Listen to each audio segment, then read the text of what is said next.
Something about the holidays really changes how you see your house. It's basically a reality check. Like how no matter what, the party always ends up in the kitchen. And my kitchen is so not great. I never think about the guest bathroom until it's being judged by actual guests. And the sheer number of kids in and out of our house over break, they definitely need their own hangout space. To top it off, my New Year's resolution to exercise more might actually have a fighting chance if we had a home gym. That's why I've been thinking about Mosby Building Arts. They're a remodeling company here in St. Louis that understands how real life plays out at home. So no matter what room could use a refresh, Mosby can help. Check out callmosby.com for inspiration. Then call 314-909-1800 to schedule your free in-home brainstorming session. It's a great way to start the year. That's callmosby.com, 314-909-1800. This is a Film Stories original podcast. Love this podcast? Support this show through the Acast supporter feature. It's up to you how much you give, and there's no regular commitment. Just hit the link in the show description to support now.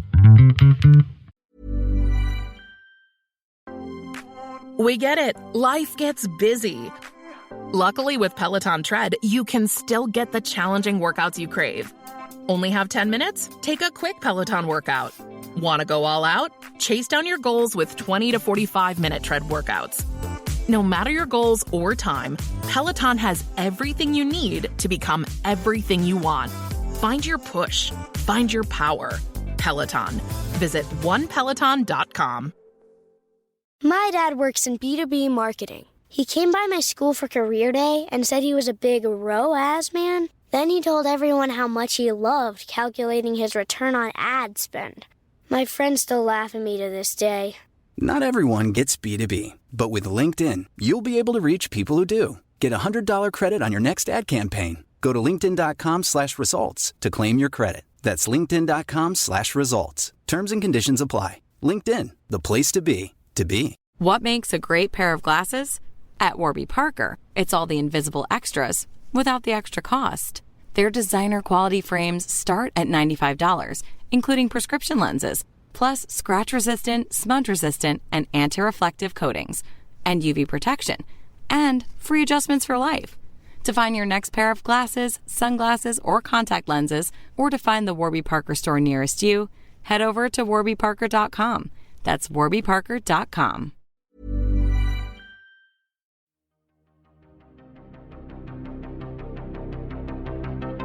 This is Writers on Film, the only podcast dedicated to books on cinema.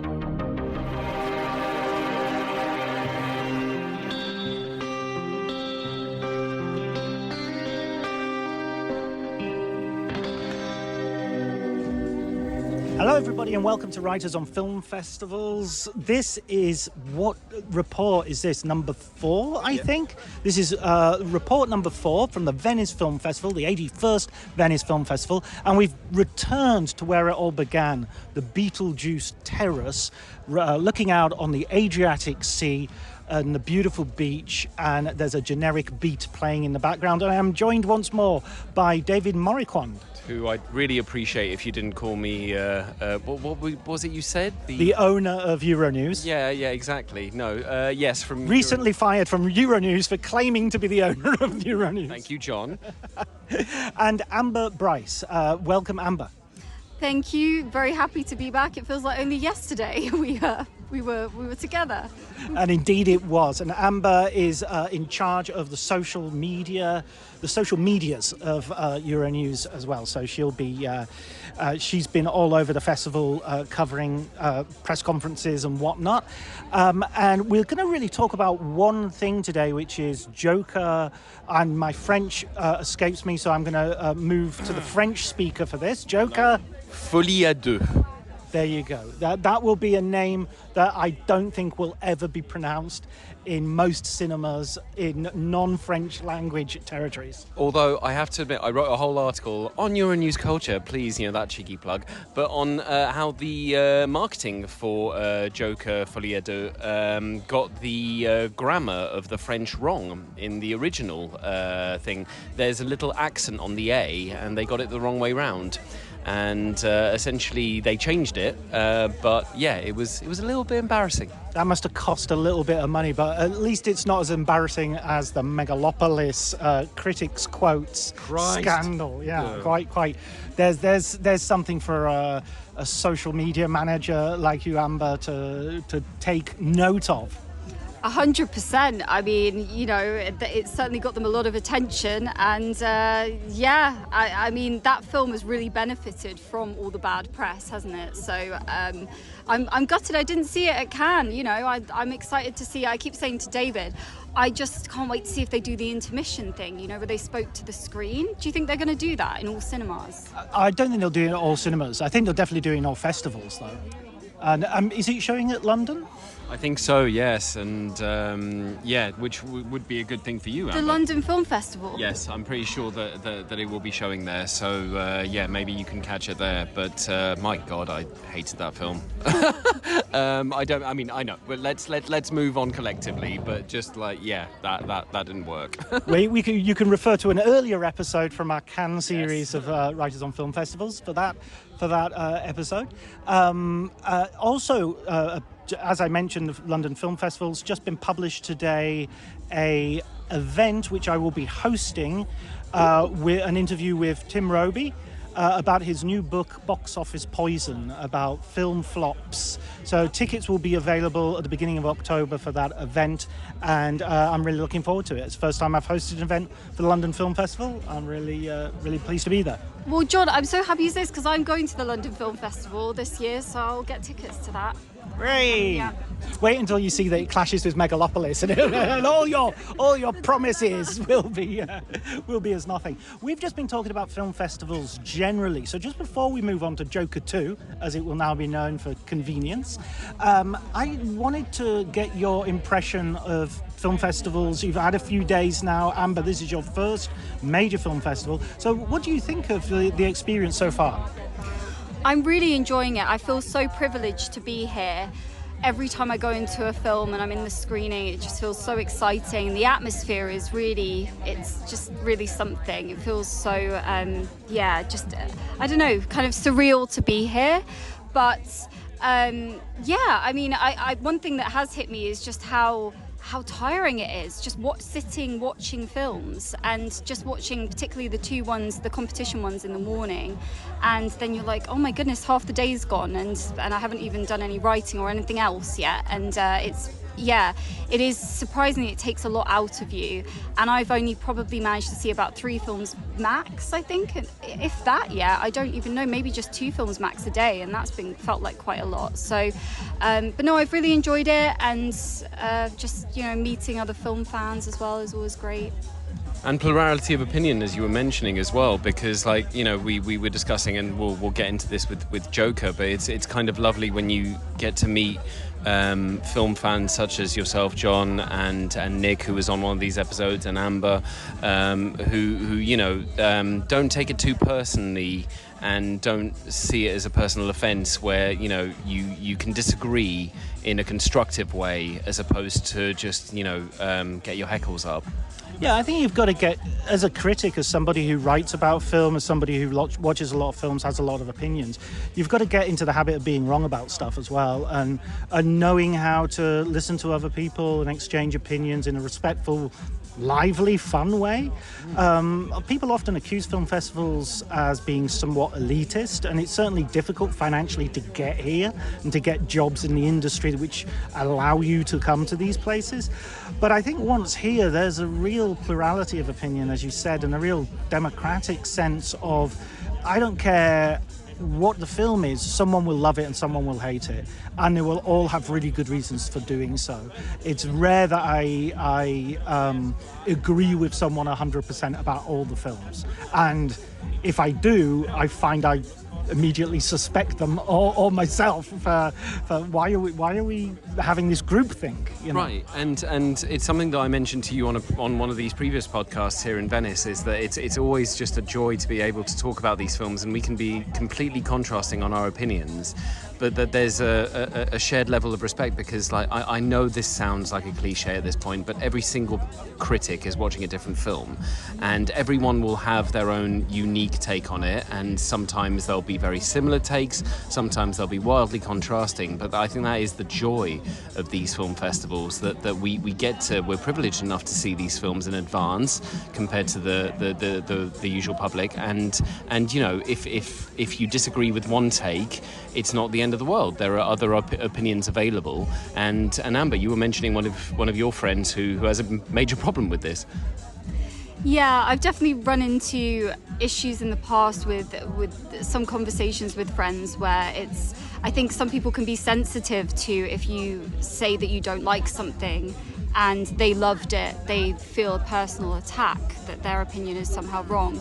There's also so much to be taken into account, and this is something that I know David has spoken about in the past, being a film critic, that also your experience of a movie is defined by so much. You could be having a bad day, you could be really tired, you could have just seen something else that's still in your mind, and also you can come back to things and change your opinion. It's constantly evolving, and so I don't think, when some people feel they have to be completely steadfast in their opinion of this is great and I will not back down from it, and anyone that thinks differently is wrong, it doesn't make any sense, because it's obviously something that is completely open to interpretation. And ultimately for me, critical consensus aside, it's just how you react personally to a film. There are some films that I've seen that I know to be great films, but I've not particularly liked them and wanted to watch them again. And for me, The Godfather, I don't particularly, it's like, I know it's a really good film, but I've like never wanted to watch it again. You know, it's just because it personally wasn't sort of, there's films that maybe critically would be considered not very good films, but I love and will go back to. So yeah, there's so much to it. Yeah, I mean, I think I tweeted something very similar recently about, you know, there's a difference between quality of something, if it's something that's good or bad, and enjoyment. You know, enjoyment is separate, really. I enjoy a good kebab. It's not necessarily great for me, health-wise, and it's not. I wouldn't consider it haute cuisine, but you know, sometimes you just want a dirty kebab. And like one example I was using to illustrate this with the conversation with Amber is I remember, and Luca Guadagnino had a new film this year on the Lido with Queer. I remember seeing Suspiria here when it premiered, and with The Way of Expectation as a Dario Argento remake, I came out of it just thinking, oh my God, this really didn't do it for me. And I remember seeing it, and I have a friend here on the Lido, who shall remain nameless, who is fond of saying that, you know, your first take is it. That's it. You do not revisit that. That is your first take. And I couldn't disagree more. I remember seeing Suspiria again several weeks later and just thinking, what on earth was I thinking? I wrote, I wouldn't say a scathing review, but kind of a smug review. I'm kind of embarrassed of that review now. And revisited it and just thinking I was completely wrong. And it's okay for film critics to be wrong, because you watch these films in a bubble, and you watch them in some cases back to back, and you don't have time to collect your thoughts again. You're just back into it and have to kind of wipe the slate clean, and sometimes that works against you. And for me, for example, Suspiria is one of my favourite films of the last 10 years, and I can't believe I got it wrong the first time, but I'm glad I did, purely because it just reinforces this you know, or destroys this notion that film critics have to be right on the first time. These are first look reviews. Yeah, I don't think I never think of myself as an expert in cinema. I have a fairly profound, deep knowledge of film and film history. But when it comes to sitting down and watching a film for the first time, it's like, you know, you're beginning again. Yeah. I really enjoy in a festival, one of my sort of secret pleasures is looking around at the audience and seeing everybody's faces and seeing what they're registering at any moment. And that's just something that it reminds me that we're all here and we're all taking it in. Everybody's open to that experience. On that as well, I found it interesting being here and watching these movies in a packed audience and what people laugh at, and you kind of think it really opens your mind to sometimes people are laughing things that I wouldn't necessarily find funny, but then, you know, other parts that I'll find funny, it's deadly silent. So that's always really interesting as well. The Brutalist got a lot of laughs, and I wonder if that would get laughs outside of a festival, because I'm not sure. Maybe not, but I mean that is also the joy of kind of seeing it also in a packed audience, because when you're watching these films either, you know, in an empty cinema or at home, you don't get the same experience. And I think that kind of, again, in that kind of age-old, worn-out cliched of just, you know, a communal experience is important for a film. I remember watching Nocturnal Animals here, and Michael Shannon turned up, and the entire audience burst into cheers. And I don't think you'd get that anywhere but the Venice Film Festival. That's a wonderful experience. One final thing before we move on to the film, and this is a little bit about the film. Obviously, I'm not going to publish this podcast until after the film has begun to be screened at 7:00 Italian time tonight. But there has been a lot of chatter on Twitter, a lot of people dropping their opinions and letterboxed reviews. I noticed lots and lots of letterboxed reviews went up. How do you feel about people breaking that embargo? It's a particular pet peeve of mine, just purely because I think, you know, embargo rules have changed over the years, and I think they've got it right now, which is essentially that film critics have the opportunity to take their time and to write. And there isn't this mad dash after, you know, you still do it because, you know, you have to publish, you have to kind of, you know, remain on top of the embargo rules. But at the same time, like, there is no, in my mind, way for these journalists, and I actually put the word journalist in inverted commas because it's just it's needless at this point. It's just clickbaiting, and it's so desperate and so shameless, I'd say, that it just ruins the experience a little bit. I think, you know, I'm all for rule breaking, but at the same time, like in these particular set of circumstances, just everyone is upheld to just. There is an embargo rule. There is a certain time when you publish your reviews. Let's all stick to it. And, you know, it does reveal something about film criticism, like, you know, this desperate push to be the first one out of the gate. And that I find incredibly grating, because let's face facts, these films are premiering here, but they will hit cinemas where audience members, the people we are writing for, will see them later on, and the conversation will keep on going and the conversation will change, but you don't have to be the first one out of the gate. And also, not only the first one out of the gate, you also, in order to get those clicks, have to say something quite extreme. You can't just say, well, it's okay, or yeah, it was interesting, this and this. You've got to say, it was the best thing I've ever seen, or it was the worst thing I've ever seen. So it promotes a sort of polarization as well. Right, and with regards to Joker, which I know we're going to move on to talk about, like, you know, the tweets and the social media posts that I've read so far have been essentially, oh my God, it's the film of the year and stuff like that. And it's so obvious as a take. You know, you're either going to take against it completely, or you're going to incense it so hard as to essentially be the one that is quoted in articles, like the reviews are in, and, you know, this is what people are saying, and it's just such a desperate bid for your name to be mentioned in these articles, and yeah, there's nothing wise or even journalistic about it. How do you feel about that, Amber? Because this is sort of your area of competence as well. Well, I think it's an issue on social media, of course, but also largely with the nature of digital journalism. And I notice this with a lot of reviews that I read.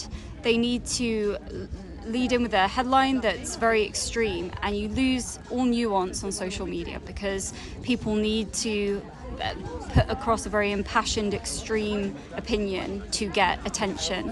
And unfortunately, you know, it does work, but then it sways things. I notice a lot. I'm a big fan of horror, And so I see this a lot in terms of horror films, where something will pick up traction, and it's because, it's the most gruesome, disgusting film I've ever seen. It's amazing, and it builds all this hype, and you buy into it, and then you see it, and you're like, this isn't very good, really. And then it's lost all momentum, the bit that they were referring to as well, because it's so hyped up. But it is unfortunately just the nature of, I think, partly it's survival as well for digital journalism. That's kind of what's required of us. You have to sell your soul a bit to get people to click on the review by leading with something extreme, because if you're balanced about it, people will not as likely to pay attention.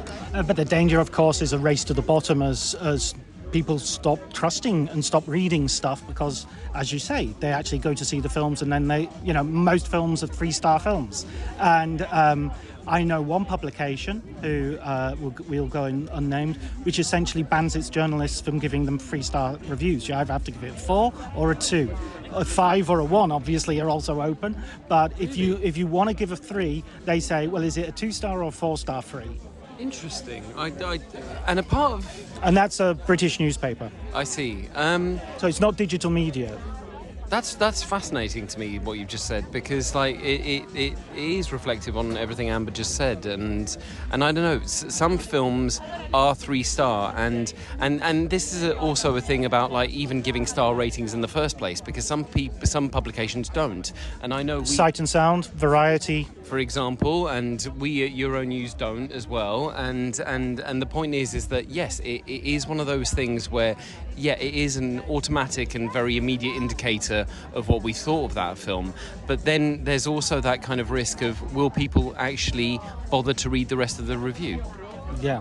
Something also I've wanted to potentially write about for Euronews Culture for some while is I use Letterboxd, and Letterboxd is an interesting space because every review is this impassioned kind of meme-ified review of, turning a review into a joke or, something kind of punny.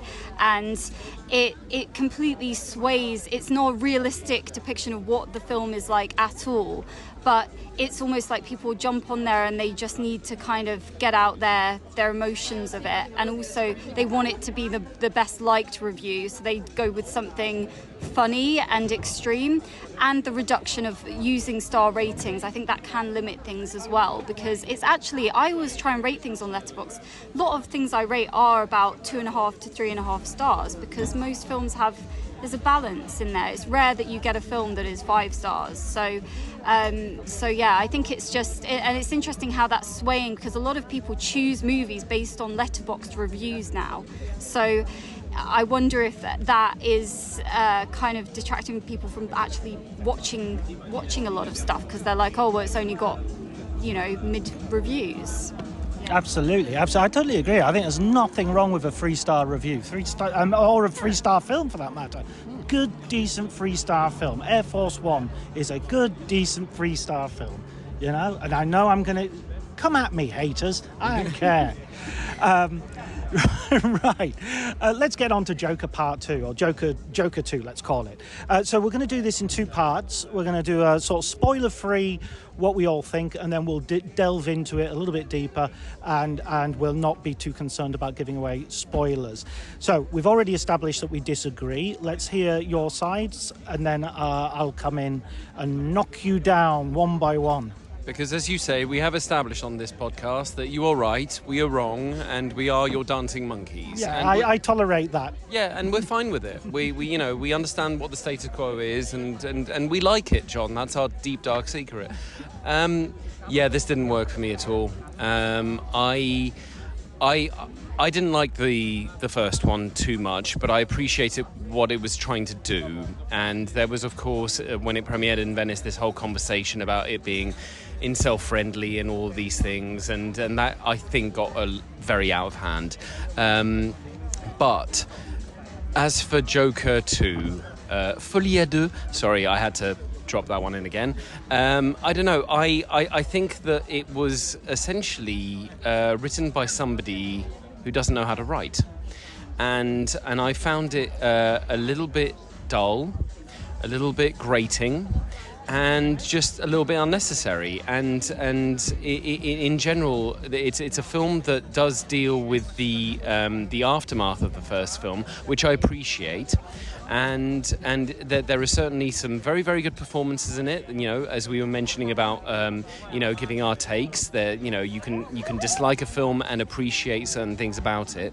And in this case, as much as I appreciated some of the performances, which are dedicated, and whether it's physically, emotionally, what have you, this felt very hollow to me. In a way that I was upset that the initial boldness of a film that purported to be a jukebox musical and that took a different route, which I was just like, okay, I'm ready to be proven wrong. I'm ready to love this film and to say I may not have enjoyed the first one, but my God, did the second one bring the goods.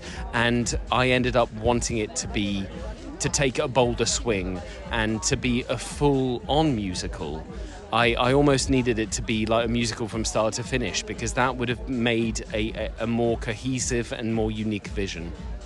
Okay, right. Yeah, there's some really interesting points there. I think one thing I would just say very quickly before I hear what Amber has to say as well is I think there's been a lot of misinformation set out by the advertising and the public, the run-up to this film. So I think the thing about the jukebox musical, going to the press conference today, they immediately said, oh, it's not a musical. And it's like, all you heard about it beforehand is, we're doing a musical. And there are certain things I was reading, like the Wikipedia synopsis and certain interviews that had been left. And characters have changed completely to what was being put out there. So I think this is kind of why I wanted to do a spoiler-free bit, because there are things which are playing on your expectations, which they've built up as part of the experience. So, Amber, what was your take? A little self-care can go a long way, especially amidst the hustle and bustle of the holidays. That's where Vegamore comes in. Trusted by millions, Vegamore is all about giving your hair the love and care it deserves. With their vegan and cruelty-free formulas, you can nourish and revitalize your strands while indulging in some much-needed pampering. Because let's face it, who couldn't use a bit more me time this time of year? Go to vegamore.com/ACAST, code ACAST. That's vegamor.com/ACAST, code ACAST. This episode is brought to you by Progressive Insurance. Do you ever find yourself playing the budgeting game? Well, with the Name Your Price tool from Progressive, you can find options that fit your budget and potentially lower your bills. Try it at Progressive.com. Progressive Casualty Insurance Company and Affiliates. Price and coverage match limited by state law. Not available in all states.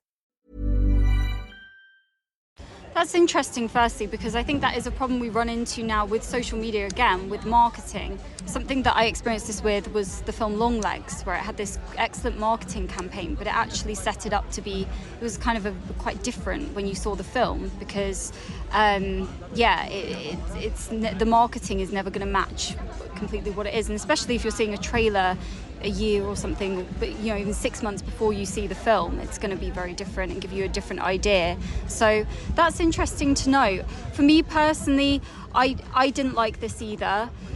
I wasn't a huge fan of the first one though. I feel that it is a film that worships at its own altar, so it has this mythology around the Joker character, and because I do enjoy the Joker as a character in its many different forms, but not this particular one. And I think it's all these over-dramatic sort of stylistic choices. So one thing that bothers me is when Joaquin Phoenix as the Joker leans back and is smoking and it all billows out, all these flourishes of very theatrical movements. And I know it's part of the character, but it feels like a lot of time is dedicated to the imagery. Cigarette, because I finished mine and I'm just recording something now.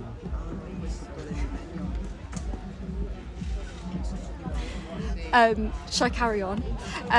So We'll leave this in as well because I'm not going to edit any of this out. It adds to the atmosphere.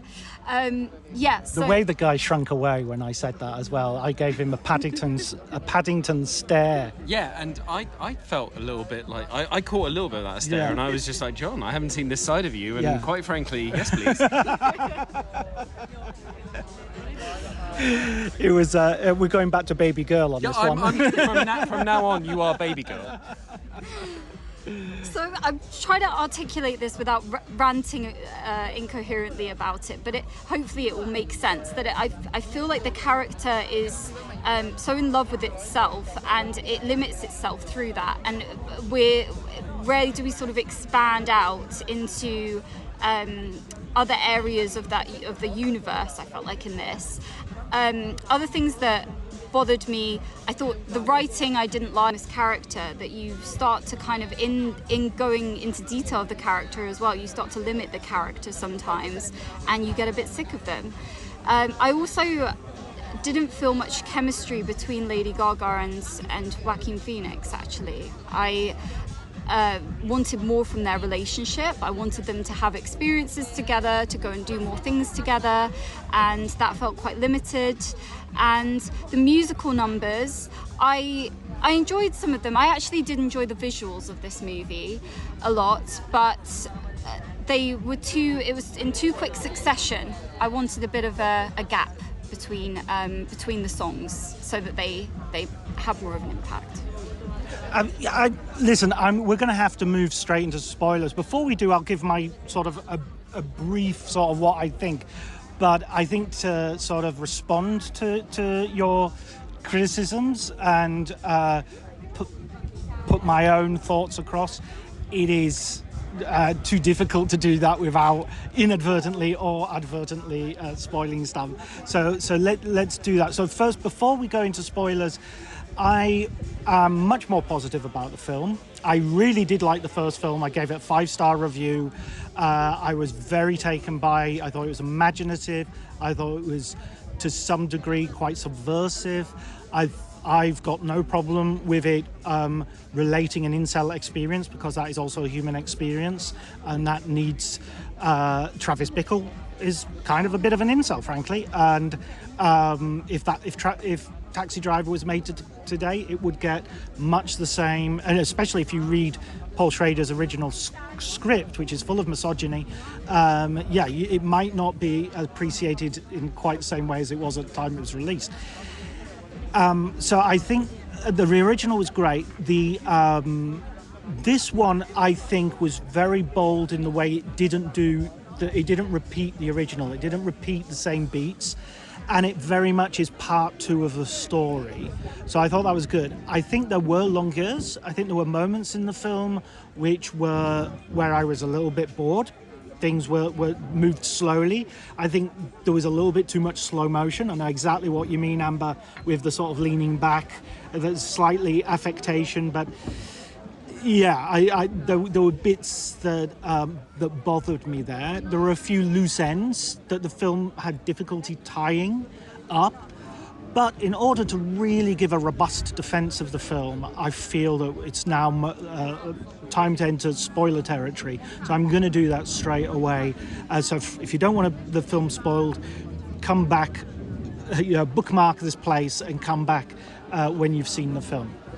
So now we're in spoilers. I would say that the film is actually an anti-Joker film, in that it isn't Joker. The character Arthur Fleck isn't Joker, and the whole point of the film is that the comic book characterization of Joker is not this person. This person is a psychopath who thinks he's Joker. And he is offered throughout a power fantasy of strength, that if he loses himself in this alter ego, he can be absolved of responsibility and morality. and can empower himself. He can empower himself against his horrible surroundings and the powerlessness and pain that he suffers. He laughs when he's being tortured, when he's being beaten by the guards, and it gives him he frightens people. The moment but this does mean that the film it has difficulty because it doesn't take any of the ordinary escape routes this film could take. No car chases, no fight scenes, no action sequences, no set pieces beyond the musical numbers, all of which are a Dennis Potter-like projection of mental states. And Dennis Potter-like projections of mental states don't make great musical sequences because they tend to be very contained and they tend to be about kind of dark shit going on. So, he dances around a prison canteen, he dances around a courtroom. The film is a courtroom drama and a prison movie more than it is a comic book drama and an action thriller. And much more than it is a musical for that matter. It's those things with musical numbers in them. So those failings I can perfectly admit while saying that it wasn't trying to do that. It wasn't trying to fulfill those expectations. So taking it on its own terms, I think it was a very bold, brave 3.5, 4-star film.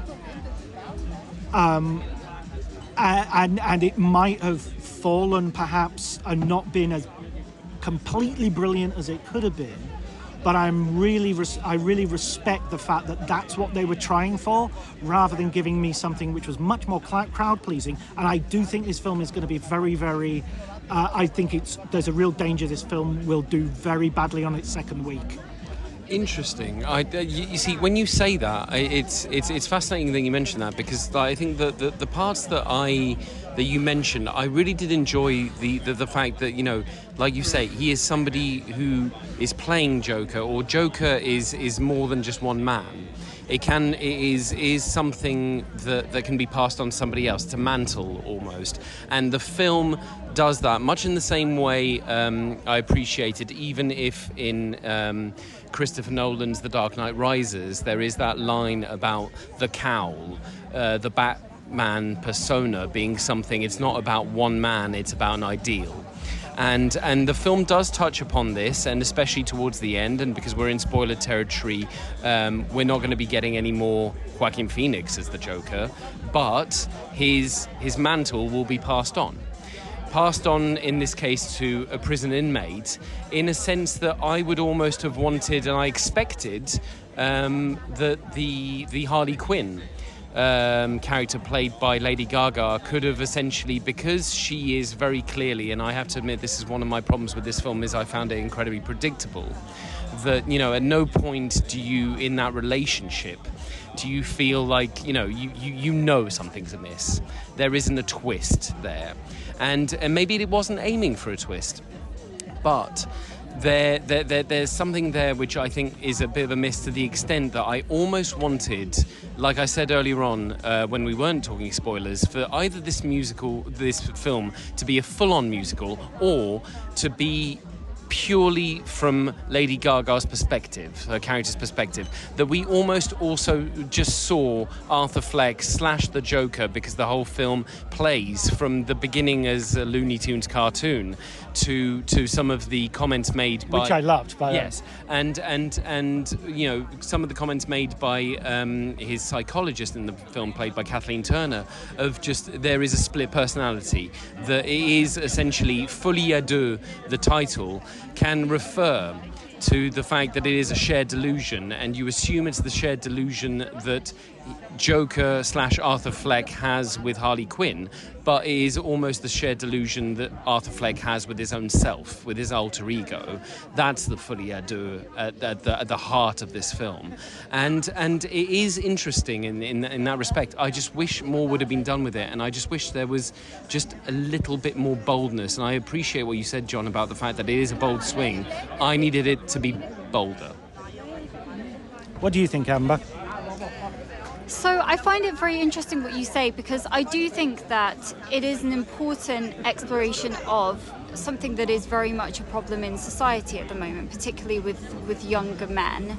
And I think this loneliness, this feeling downtrodden and hurt by society, and the more you try to express that or seek help, sometimes being pushed into a corner, pushed into echo chambers, and then feeling even more alienated. And also the ideas around creating a whole new persona in order to cope with that, and in order to feel like somebody can be different, but at the same time your old persona is still very much there in the background, which is something a lot of us do. We all create an ego, and a lot of us go out and create this, we're pretending that we've got it together, and deep down we've got all these insecurities and difficulties going on. So I think it's really interesting in how it explores that. I also agree that the musical element of it, and the style they did it in, I thought was really exciting and interesting. I do worry that they give it's too sympathetic a view of his character. I don't know what you think about that. If there's not enough balance given there of his portrayal, because he's solely the focus. I want to really jump in on this, because there's a real moment in the film where I went from going, come on, let's get out of the prison. How long is this going to go on? Where are we? We're not getting out. And you never get out of the prison, except for a very brief escape. It's like the Shawshank Redemption. It's that prisoner who doesn't want to leave, who can't leave. And there's a moment where the film absolutely, for me, hinges and becomes brilliant. And that moment is when a character from the first Joker, called Puddles, comes into the courtroom, and you suddenly have Joker, who's in the height of his theatricality, makeup on, and he's fired his lawyers, and he's putting on this, Clarence Darrow sort of Southern gentleman lawyer persona. And this guy just says to him, hey, you killed someone in front of me, and I've been frightened, and you've traumatized me, and I'm never used to be frightened, and now I'm frightened. And that's the moment where Arthur Fleck realized there's a cost to what he's doing, and there's he has a moral responsibility. He discovers morality in that moment, that he can either be powerful or he can be good, but he can't be both. And in that moment, it becomes a genuine tragedy, because by getting rid of the makeup and getting rid of the costume, getting rid of the persona, he leaves himself utterly open and vulnerable, not only to what is going to happen, his own death, the death penalty, but also to the fact that he's going to lose Harlequin, because she isn't in love with him. She's in love with Joker. She's stanning. She's the fan. She's the fan of Joker, the first film. She's the one who misread Joker, the first film, as a power fantasy, and she's not willing to look at the actual human failure, which makes that power fantasy necessary or understandable as a strategy. And so, when they meet, you said they lack chemistry. Yes, they absolutely do, but that's again, I think that's the point. They're not supposed to be romantically in love. She's basically an obsessed fan, and the minute she finds out that he's a human being, she wants nothing more to do with him, and breaks his heart. I think that the ending that you talked about, David, weirdly connects to Christopher Nolan's Dark Knight, because the character who kills Arthur Fleck takes the knife that he's used to do it with and cuts his own mouth open in a way which more resembles Heath Ledger's Joker. And in the background, it's not done openly, so you could even miss it. But is more obviously a psychopath than Arthur Fleck, who is, he's just one of God's lonely men, to quote Travis Bickle. Yeah. And I think there's something very interesting in what you mentioned about the Harley Quinn character, because at various points in this film, and it is very metatextual, the fact that there was a movie done about this, was it any good? And Arthur, who hasn't seen the film about his own life, is constantly asking for reassurance about how he was portrayed on screen. And there was this thing, and it goes back to what you were saying about like this film being an anti-Joker film, which it's almost like we had Joker, and Joker Folie Deux, sorry, Joker 2, I'm being pretentious, just is a film almost about the reception of the first one in many ways. And in that respect, I do give it props, and in that respect, I appreciate some of the things that it is trying to do. And not that you've won me over with your arguments, even if we have established that you're right. I do think that that there's enough there for there to be some really interesting conversation around this film. Whether or not you, like me, like Amber, that you like it or dislike it, I think it's not a film that's going to leave necessarily people indifferent. Yeah, I don't think it's going to be a crowd pleaser. I really don't. I think I think partly because it's a little bit too boring in the middle, but also because it is a film that is denying expectations and disappointing expectations, and by doing that, you're going to get disappointed people. Yeah, I think so. I think it's people will go into it expecting one thing and obviously then realise, oh, this is quite different.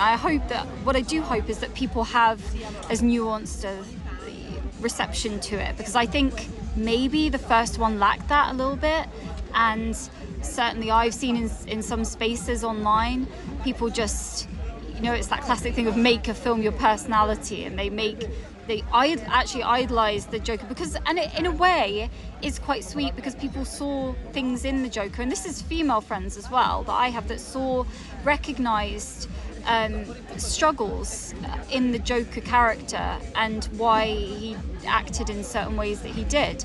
And it also, your interpretation of it is interesting because we do have a problem in society we talk about mental health, be kind and always support people but it's always too late, because actually when you're trying to help somebody that's quite mentally unwell, it's very ugly and it's very, very difficult, and a lot of people don't know how to deal with it. And so it's interesting with Lady Gaga's character that there's kind of this, when it's transformed into a kind of a cool version of that then it's attractive, but not when they're dealing with actually what's underneath and the true insecurities and issues that somebody's dealing with. So I hope that people will have those kinds of discussions from it. That would be great.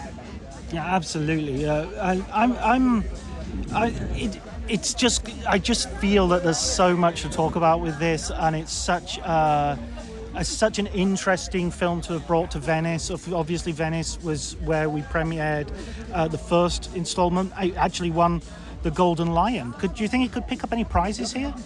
It's a very good question. I mean, obviously, it depends on the Joaquin Phoenix, maybe? The different juries. Joaquin Phoenix, I don't know. I mean, this is kind of, I suppose, maybe beyond our brief as journalists, because what are juries told? Obviously, with knowing that they're coming in, they must do their research, at least one would hope. And I don't know. I mean, Joaquin Phoenix's performance is, once again, it has to be said, very, very strong. He knows what he's doing with the character. Whether or not I personally wouldn't give it any prizes. That being said, will it win the Golden Lion? No, I don't think so. The Brutalist. The Brutalist. Maybe Queer. Who knows? I know you weren't as big a fan, but that to me was very bold and very distinctive. Oh yeah, actually, Daniel Craig will get the copy of Old Pay for that. Maybe undeservedly, but well, I mean, oh shit, you're right again, aren't you? Damn it. No, I don't think it will come out with any kind of awards glory at this festival. Maybe I'm wrong, and if I am, it will be very, very interesting to see that conversation take a different spin. Whether or I don't know. I think in this case it's also because it is a second part. that people, especially when you come to awards like the Oscars next year, I think people have seen a version of this performance, and that doesn't take away from how good the performance is this time. It really doesn't. It's just a continuation. You've already been recognised. Exactly. Okay, great. Well, listen, let's get together again before the end of the festival and have another conversation, maybe sum up what our experiences of the festival have been. But until then, thanks so much, David. Thank you very much, John. And thank you, Amber. Thank you.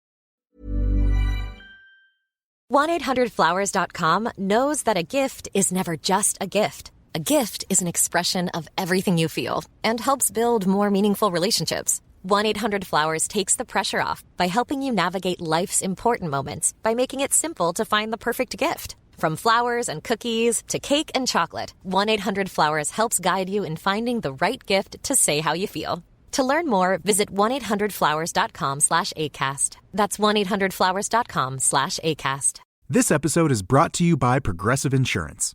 Do you ever think about switching insurance companies to see if you could save some cash? Progressive makes it easy to see if you could save when you bundle your home and auto policies. Try it at Progressive.com. Progressive Casualty Insurance Company and Affiliates. Potential savings will vary, not available in all states. My dad works in B2B marketing. He came by my school for career day and said he was a big ROAS man. Then he told everyone how much he loved calculating his return on ad spend. My friends still laugh at me to this day. Not everyone gets B2B, but with LinkedIn, you'll be able to reach people who do. Get a $100 credit on your next ad campaign. Go to linkedin.com/results to claim your credit. That's linkedin.com/results. Terms and conditions apply. LinkedIn, the place to be, to be. Something about the holidays really changes how you see your house. It's basically a reality check. Like how no matter what, the party always ends up in the kitchen. And my kitchen is so not great. I never think about the guest bathroom until it's being judged by actual guests. And the sheer number of kids in and out of our house over break, they definitely need their own hangout space. To top it off, my New Year's resolution to exercise more might actually have a fighting chance if we had a home gym. That's why I've been thinking about Mosby Building Arts. They're a remodeling company here in St. Louis that understands how real life plays out at home. So no matter what room could use a refresh, Mosby can help. Check out callmosby.com for inspiration. Then call 314-909-1800 to schedule your free in-home brainstorming session. It's a great way to start the year. That's callmosby.com, 314-909-1800.